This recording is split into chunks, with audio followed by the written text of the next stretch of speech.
So here we are back in England. Welcome to my lovely, clean home. Before I began my journey back home, I realised that I had become a national heroine. I hadn't entered this way of life of fame and glory. Personal publicity is abhorrent to me. So I returned home in secret, travelling as Miss Smith.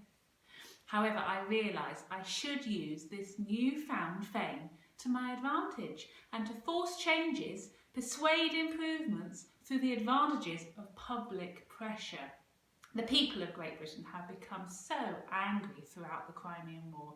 So many of their fathers, sons and husbands had not returned home. They had died unnecessarily. And they knew this because of the reports of the conflict of Scutari Hospital and of my work by the British press. A fund had been started in my name.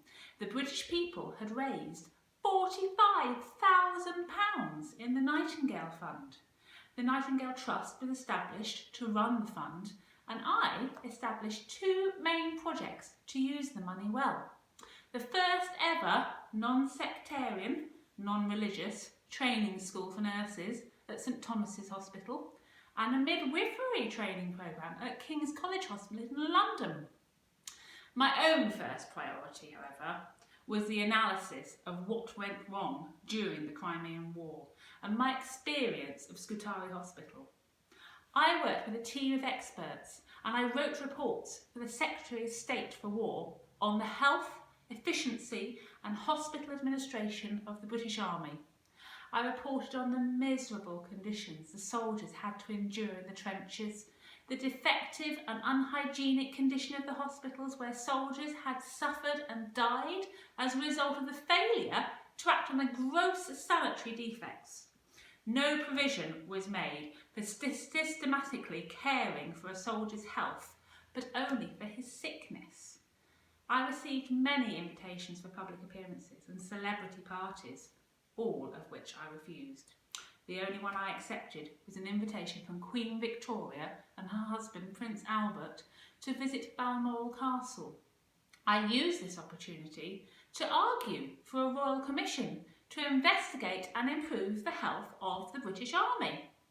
I was successful, and with a team of critical and influential experts, I argued against the Army Medical Department, whose lack of preparation and poor administration we investigated, and the result was the Army Medical School to teach sanitary science, the Statistical Department to track disease and enable swift response to epidemics, and the Cooking School to improve nutrition. From here, I went on to investigate and instigate improvements in the workhouse, the infirmaries, and the health and living conditions of the poor and socially disadvantaged. Considerations for healthy living to prevent disease has always been my concern.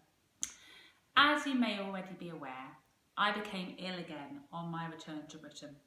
Weakened by the Crimean fever, I stayed at home for an awfully long time. I was so ill that I could not leave my bed. I was isolated at home for my own well-being. And I understand that isolation is now happening to everyone in this country. The new illness, COVID-19, is contagious, and so for your health and well-being, you must stay at home to avoid catching it, whilst those clever doctors and scientists work hard on finding a vaccine for it. Now, you may be finding staying at home extremely hard. I can understand this. During my younger days, I travelled to so many wonderful places. When I was unwell, I did find it hard to stay at home. For the good of my health, my doctors insisted on it. And your doctors are insisting that you stay at home as well. I had no trouble keeping myself occupied, however. I worked from my bed.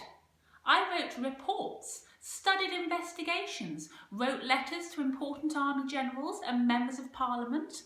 I even held meetings from my bedchamber. If a politician wished to speak with me, he would need to move one of my cats aside and sit at the end of my bed. You, of course, cannot have visitors. But the other thing I have always loved to do, ever since I was a child, is to read adventure stories. When I was young, I read books by Charles Dickens. I longed for adventure, and then I had one. My recommendation to you, when you have finished your home schoolwork, is to read an adventure story. If you have a copy of Oliver Twist by Charles Dickens, that is one of my favourites. Now, I fear I have kept you for too long, and my maid really should be serving my tea shortly. It has been a pleasure to meet you. Thank you so much for coming to see me today.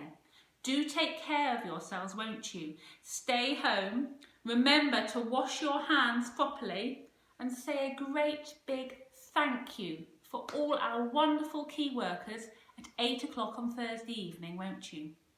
Goodbye.